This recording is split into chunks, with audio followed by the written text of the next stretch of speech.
এদিকে রাজধানীতে সরকার সমর্থকদের সঙ্গে বিক্ষুব্ধ জনতার ধাওয়া পাল্টা ধাওয়া, গুলি, অগ্নিসংযোগের মধ্য দিয়ে চলছে অসহযোগ আন্দোলনের প্রথম দিন। শাহবাগ, সায়েন্স ল্যাব, উত্তরা, মিরপুর, যাত্রাবাড়ি, মতিঝিল সহ বিভিন্ন স্থানে পুলিশ ও আওয়ামী লীগ নেতাকর্মীদের সঙ্গে আন্দোলনকারীদের সংঘর্ষে আহত হয়েছে শতাধিক। উত্তপ্ত রাজধানী। দিনের শুরুতেই শাহবাগে আওয়ামী লীগের নেতাকর্মীদের ধাওয়া দিয়ে সড়ক দখলে নেয় আন্দোলনকারীরা। আগুন দেয়া হয় বঙ্গবন্ধু শেখ মুজিব মেডিকেল বিশ্ববিদ্যালয়ের বেশ কয়েকটি গাড়িতে। ঘটে ভাঙচুরের ঘটনাও, এতে আতঙ্কিত হাসপাতালের চিকিৎসক, রোগী ও তাদের স্বজনরা। বিক্ষোভকারীদের সঙ্গে ছাত্রলীগ পুলিশের ধাওয়া পাল্টা ধাওয়ায় আহত হয়েছেন কয়েকজন। সরকার বিরোধী নানা স্লোগান দিয়ে রাস্তা অবরোধ করেছে শিক্ষার্থীরা।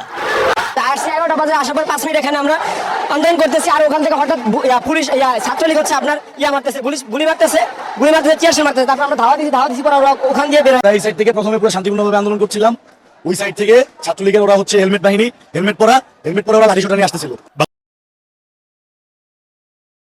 মোটরও বিক্ষুব্ধ জনতার সঙ্গে আওয়ামী লীগ ও ছাত্রলীগ নেতাকর্মীদের সংঘর্ষ বাধে। পুলিশ বক্স ও বাসে আগুন দিয়েছে দুর্বৃত্তরা। আমরা কোনো কোটা চাইনি, এখন শুধু এক দফা, এটা অবিলম্বে মানা উচিত। আমাদের ভাইদের রক্ত নিয়েছে, আমাদের যদি রক্ত দিতে হয় আমরা দিতে প্রস্তুত আছি, আমরা রাজপথে আছি। আমাদের ছাত্ররা যেভাবে আসছে তারা কিন্তু নিরস্ত্রভাবে আসছে, এখানে যেভাবে পারতেছে সেভাবে এখানে তার আন্দোলন যোগী। আমাদের উপর আবার আমাদের একটাই দাবি, আমরা ন্যায় চাই। যতক্ষণ পদত্যাগ না করবে আমরা আন্দোলনের মাঠ ছাড়বো না। ভাঙচুর করা হয়েছে বাংলাদেশ ব্যাংকেও, ঢাকার সিএমএম আদালতে, পুলিশের গাড়িতে। মিরপুর 10 ও 13 নম্বরে শিক্ষার্থী ও পুলিশের সঙ্গে তুমুল সংঘর্ষে বেশ কয়েকজন আহত হয়েছে, চলছে ধাওয়া পাল্টা ধাওয়া।